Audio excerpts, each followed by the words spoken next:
Hi, I'm Lucian, the designer for Eden Left Behind, a narrative mech exploration Ttrpg. Today, I wanted to talk about combat for a change, specifically encounter balance, and why I think enemies should always have the upper hand against players. There's a lot of talk online about how to balance combat, when to make it a challenge, providing strong boss fights, and when to hand the player some weaker enemies, like a bunch of minions. But I think that neither of these addresses the actual problem. Let's take D&D for example, simply because it's the most common knowledge game. You give the party a room full of goblins, so they can feel strong, and then later on, you challenge them with a dragon. This creates a flow of feeling strong and feeling challenged. To me, however, this can feel artificial and unrewarding to players. If the GM is deciding when players should feel strong or weak, it becomes more gamey. You aren't actually strong. The game master just decided to make you feel strong by putting you up against weaker enemies. And it works the other way around too. You aren't actually weak and in a challenge. The GM has just chosen to put you up against an enemy way out of your league. You are always weak or strong comparatively, which, when put into a game where one person is choosing what level of strength the enemies are, can feel like one big facade. So you may be thinking then, well, if the GM just places the enemies around the world in a way that isn't scaled to player level and balance, then problem solved. Well, kind of. When the world isn't scaled to players, the game can sometimes become a story about these heroes who avoided every fight they could, which is both boring to play and to experience as a GM. A big chunk of rules in most RPGs are dedicated to combat. Avoiding it feels like you don't actually get to play the game. My solution is a few things, all of which lead to a game where players are always at a disadvantage by default, but are given the opportunity to take back the advantage and win the fight. 1. Mechanical freedom. 2. Narrative advantage. 3. Numbers difference. I'll explain these each individually and then tell you how they all come together. Mechanical freedom. First, the environment of the game must be made in a way that allows for free-form actions and descriptions. So in games with specified actions, this won't work as well, but with some table communication, it can still be usable. When a game allows for free-range creativity with player combat actions, it kind of implies that enemies can act that way too.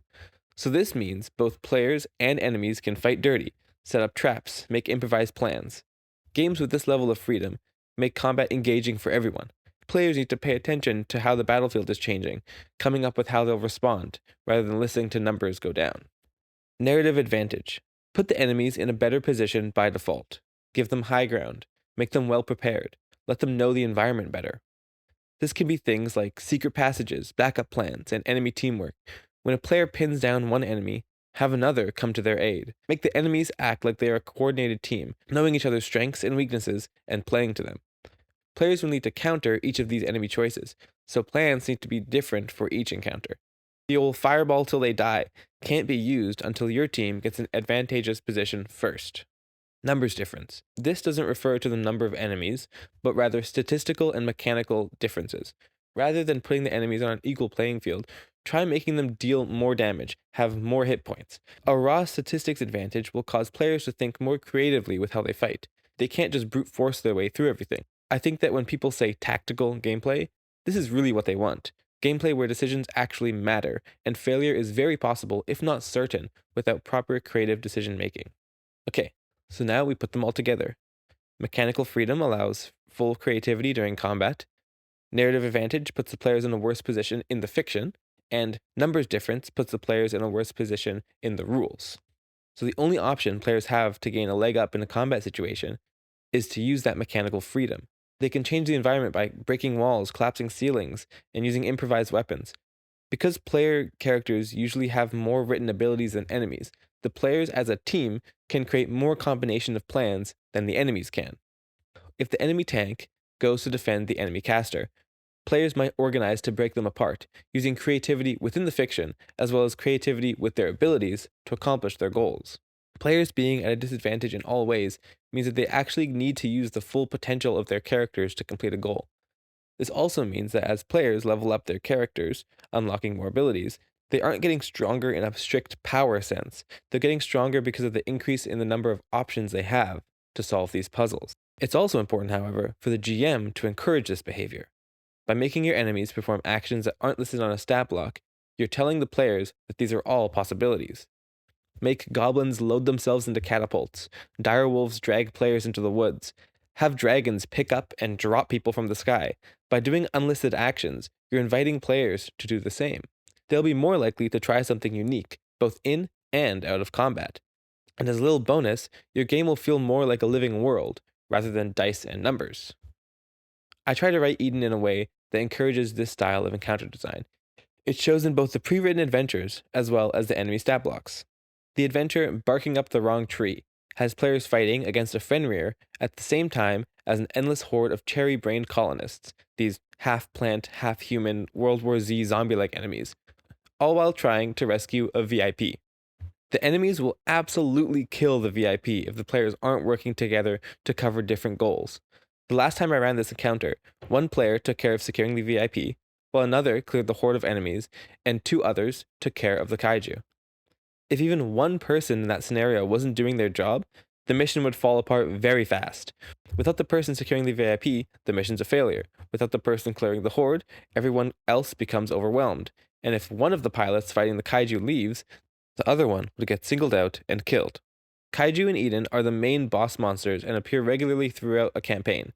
Many kaiju have a meter of different lengths that, when full, trigger some ultimate move.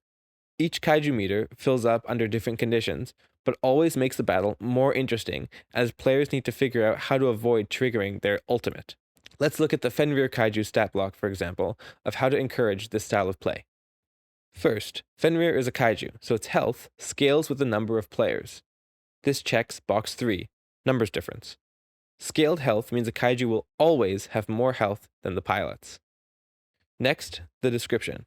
Giant canine creatures of incredible strength, often very territorial and aggressive.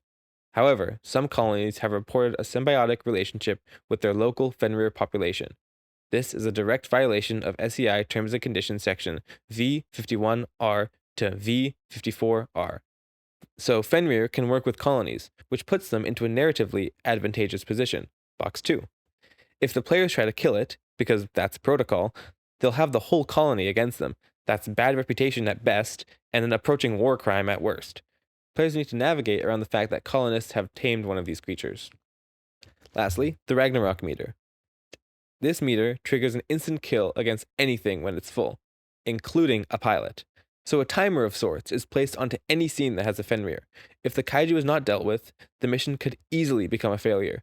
That might seem overpowered in another game, but for Eden, a game where player character death is merely a setback, and everybody can be cloned, this is actually a driver for a lot of the drama and storytelling. These 3 parts together create an instantly tense scene by merely adding Fenrir to the encounter. That's how all the enemies in Eden are designed. They are each challenges by themselves, and then become really interesting when combined. Like in the example from Barking Up the Wrong Tree, the cherry-brained colonists threaten pilots that try to get out of their mechs, and the Fenrir is dangerous to pilots still in their mechs. They work together to cause problems throughout the scene that players need to prioritize and delegate to ensure success. In a game where player character death is common and likely, you can really take off the restraints and just go crazy with difficulty. It makes players think on their toes and come up with plans you could never have expected. Using mechanical freedom, narrative advantage, and a numbers difference will make your encounters more engaging, challenging, and rewarding to players. The difficulty feels natural, the world comes alive, and your players will become more creative. This is just my opinion on the topic, of course, so I'd love to hear what others have to say. Let me know in the comments. I try to respond to everything. I post here weekly about storytelling, game design, and Eden Left Behind. So subscribe if you're into that sort of thing. Thanks for watching.